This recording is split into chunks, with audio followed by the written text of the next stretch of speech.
Heboh si tukang becak. Naik haji secara ajaib, hilang dari Rembang muncul di Mekah. Aneh tapi nyata. Seorang tukang becak bernama Kasrin bin Sumarto, warga Dukuh Gembul, Desa Sumberjo, Kecamatan Pamotan, Kabupaten Rembang, Jawa Tengah. Tiba-tiba berangkat naik haji. Dia berangkat haji tanpa pernah melalui pendaftaran. Kisah yang begitu menghebohkan warga di sekitar kediamannya.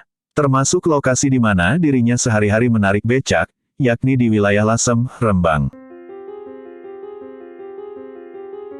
Warga menduga Kasrin bisa berangkat haji karena dibantu makhluk lain yang tidak kasat mata. Bahkan, hingga hari ini Kasrin masih berada di Mekah, bersama jutaan penduduk dunia ini, menunaikan ibadah haji. Perangkat Desa Sumberjo, Kecamatan Pamotan, Siwoyo, mengaku dirinya ikut mengantar Kasrin berangkat haji. Tepatnya pada Selasa tanggal 23 bulan 8 2016 lalu. Saya memang heran, selama ini tidak pernah terdengar kabar Kasrin hendak menunaikan ibadah haji. Kapan mendaftarnya juga tidak diketahui, termasuk juga tidak pernah ikut dalam manasik haji. Malam itu Siwoyo bersama ratusan warga turut mengantarkan Kasrin ke Masjid Lasem, untuk bersama-sama jamaah calon haji lainnya, yang akan berangkat haji malam itu. Ada banyak orang yang mengantarkan, ada yang naik mobil seperti keluarganya, kemudian minibus, dan ada yang naik truk damp. Masih ada puluhan motor yang juga mengantarkan Kasrin ke Masjid Lasem, tempat berkumpulnya jamaah yang hendak berangkat. Siwoyo adalah tetangga dan masih saudara satu RT dengan Kasrin. Dia sebagai perangkat desa mengaku tak pernah dimintai tolong untuk urus administrasi pendaftaran haji si Kasrin itu. Baik mulai dari desa maupun ke tingkat lainnya. Itu yang membuat heran kami. Karena kalau memang berangkat haji, biasanya kan mengurus surat-surat terlebih dahulu. Ini tidak ada sama sekali, terangnya.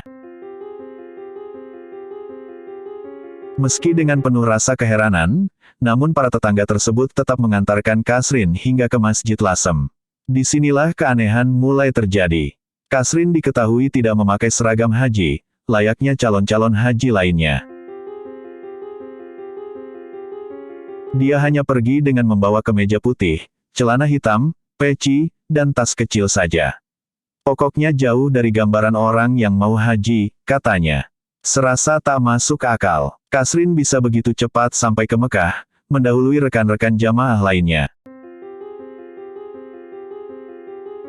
Kepala Desa Kali Tengah, Kecamatan Pancur, Ansori yang juga kerabat dari Kasrin, menuturkan malam itu, Selasa tanggal 23 Agustus tahun 2016, dirinya lah yang mengantarkan Kasrin ke Masjid Lasem. Berangkat dari rumah sekitar pukul 21 waktu Indonesia Barat. Waktu itu, menantunya yang mau mengantar. Namun karena ada halangan, tidak jadi. Akhirnya saya yang mengantar, terangnya.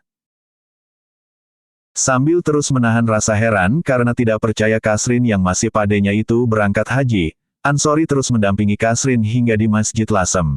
Bahkan tas kecil milik Kasrin, dibawa olehnya. Waktu menunggu keberangkatan rombongan. Tiba-tiba perut saya mules.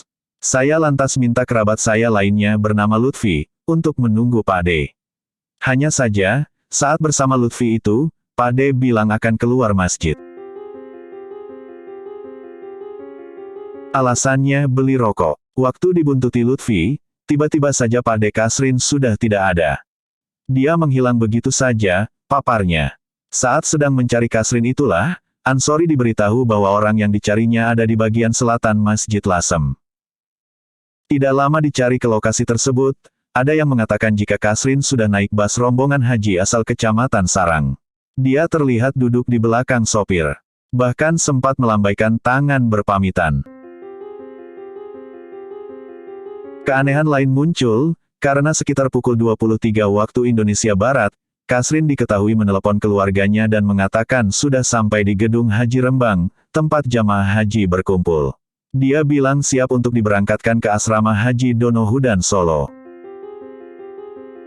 Padahal, saat itu rombongan haji dari Masjid Lasem belum berangkat. Soalnya, pemberangkatan haji malam itu memang akan dilakukan pukul 1.30 waktu Indonesia Barat, kata Ansori. Ansori makin kebingungan, karena sekitar pukul 1.30 waktu Indonesia Barat, atau pada Rabu tanggal 24 Agustus tahun 2016, Kasrin menelepon bahwa dirinya sudah akan berangkat ke Mekah. Tepatnya, Kasrin mengatakan sudah naik pesawat. Dia juga menceritakan jika duduk bersama 4 orang. Gimana tidak bingung? Dia menelepon dan bilang ada di dalam pesawat. Padahal, setahu saya kalau di dalam pesawat, semua telepon kan harus dimatikan.